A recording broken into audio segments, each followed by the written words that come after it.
Without a doubt, we live in difficult times.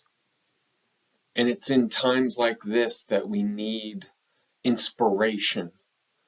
We need God to speak to us and reaffirm the purpose of life, humanity, the purpose of our very life. Why are we alive now, and why should we get out of bed today? And the Old Testament book of Ecclesiastes, written by King Solomon, the preacher, the son of David, gives us the meaning of life. Let's delve into it together. Ecclesiastes chapter 5, verses 1 through 9. It breaks down nice and clean. 1 through 7 is about God. 8 and 9 is about others. This is what the New American Standard Bible says of Ecclesiastes chapter 5, verses 1 through 9. Guard your steps as you go to the house of God, and draw near to listen, rather than to offer the sacrifice of fools, for they do not know they are doing evil. Do not be hasty in word or impulsive in thought to bring up a matter in the presence of God. For God is in heaven, and you are on earth. Therefore let your words be few. For the dream comes through much effort, and the voice of a fool through many words. When you make a vow to God, do not be late in paying it, for he takes no delight in fools. Pay what you vow. It is better that you should not vow than that you should vow and not pay. Do not let your speech cause you to sin, and do not say in the presence of the messenger of God that it was a mistake. Why should God be angry on account of your voice and destroy the work of your hands? For in many dreams and in many words there is emptiness. Rather, fear God. Verse 8. If you see oppression of the poor and denial of justice and righteousness in the province, do not be shocked at the sight, for one official watches over another official, and there are high officials over them. After all, a king who cultivates the field is an advantage to the land. Ecclesiastes chapter 5, verses 1 through 9.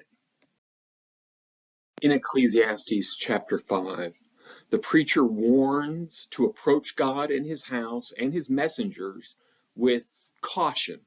You can see that in commands like guard your steps, draw near to listen, don't be hasty, and let your words be few.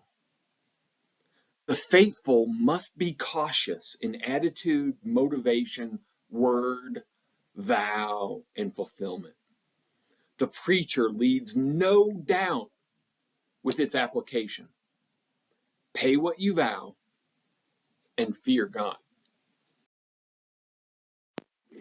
Why does this change of topic and tone happen here in chapter 5? That's the question. The preacher tries to provide a perspective for guiding people toward wisdom and away from foolishness, even though the world drowns by folly and injustice. People need to approach God in sincerity. Sincerity in worship and dedication and devotion marks clear ethical instruction in the context of the supernatural. Speech and sacrifice are connected. Thus, insincere sacrifice easily pairs and connects with insincere speech. Man, this echoes Proverbs chapter 10, verse 19. The wise person thinks first and only then speaks.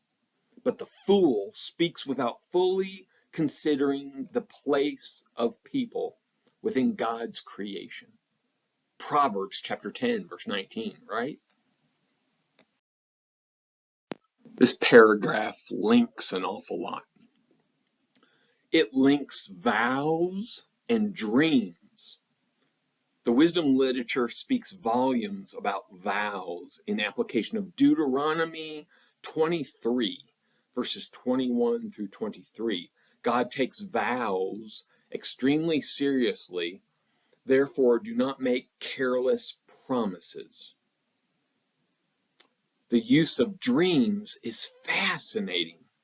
Dreams originate in the Hebrew word chalom, meaning original dreams of sleep, and night visions. Just like in Job chapter 7, verse 14, Job 20, verse 8, even Psalm 73, verse 20, and Isaiah 29, verse 7 use this same word for dreams of sleep and night visions.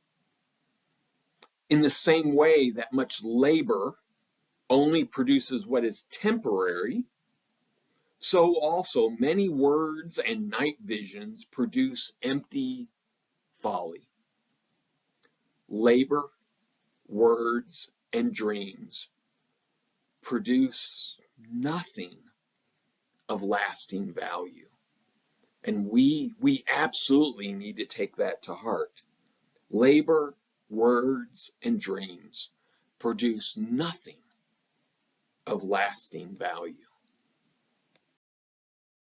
Words and dreams produce nothing of lasting value. Instead of careless, flippant familiarity in attitude, speech, and sacrifice with God, the preacher teaches a relationship characterized by fear.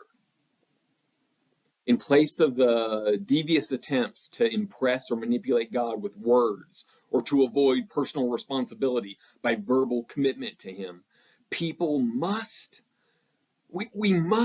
fear God in awe, respect, and fright. Fearing God is the only appropriate attitude for people aware of the holiness and mightiness of the sovereign divine.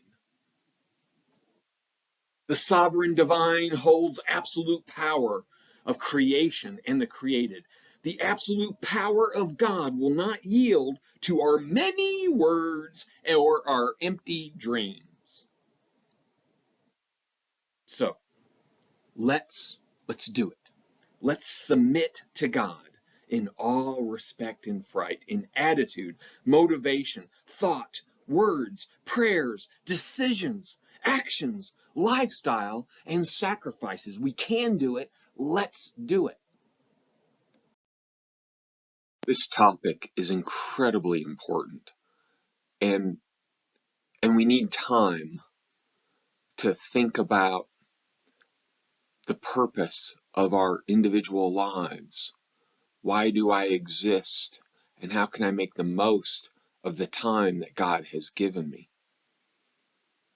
If you're interested in delving into Ecclesiastes deeper, then I wrote a book in 2018. It's 50 pages. It's $1.98 on Amazon. It's for a Kindle, an e-reader, and it's called Search for Significance, an examination of Ecclesiastes. And I will put the link to this book on Amazon in the description below as an additional resource for you if you wish.